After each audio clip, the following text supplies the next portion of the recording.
আঞ্চলিক আবহাওয়া কেন্দ্র কলকাতার দৈনিক আবহাওয়া আপডেট ভিডিওতে আপনাকে স্বাগত।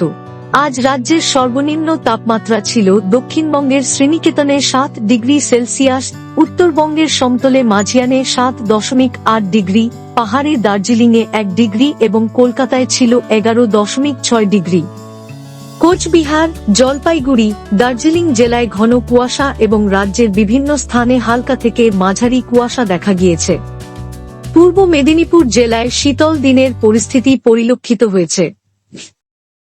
আজ 8 জানুয়ারি 2026 সকাল 8:30টায় একটি অতি গভীর নিম্নচাপ দক্ষিণ পশ্চিম বঙ্গোপসাগর ও সংলগ্ন পূর্ব নিরক্ষীয় ভারত মহাসাগরের উপর অক্ষাংশ 5.5 ডিগ্রি উত্তর ও দ্রাঘিমাংশ 84.8 ডিগ্রি পূর্বের কাছে অবস্থান করছে। এর পশ্চিমবঙ্গের উপর কোনো প্রভাব নেই। নিম্ন ট্রপোস্ফিয়ারিক স্তরে পশ্চিমবঙ্গের উপর শক্তিশালী উত্তর পশ্চিমী বা উত্তরি বায়ু প্রবাহের সম্ভাবনা রয়েছে। রাজ্যের সর্বত্র আবহাওয়া প্রধানত শুষ্ক থাকবে।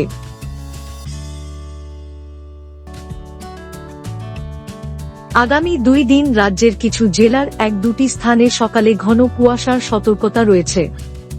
বাকি দিনগুলিতে কোনো সতর্কতা নেই। উত্তরবঙ্গের জেলাগুলিতে আগামী 5 দিন কিছু স্থানে সকালে হালকা থেকে মাঝারি কুয়াশা থাকতে পারে। দক্ষিণবঙ্গের জেলাগুলিতে আগামী 5 দিন 1-2টি স্থানে সকালে হালকা থেকে মাঝারি কুয়াশা থাকতে পারে। উত্তরবঙ্গে আগামী 5 দিন ন্যূনতম তাপমাত্রায় উল্লেখযোগ্য পরিবর্তনের সম্ভাবনা নেই। দক্ষিণবঙ্গে আগামী 2 দিন তাপমাত্রায় তেমন পরিবর্তন হবে না। পরবর্তী 2 দিনে প্রায় 2 ডিগ্রি সেলসিয়াস পর্যন্ত সামান্য বৃদ্ধি হতে পারে। এরপর আবার 3 দিন ন্যূনতম তাপমাত্রায় উল্লেখযোগ্য কোনো পরিবর্তনের সম্ভাবনা নেই।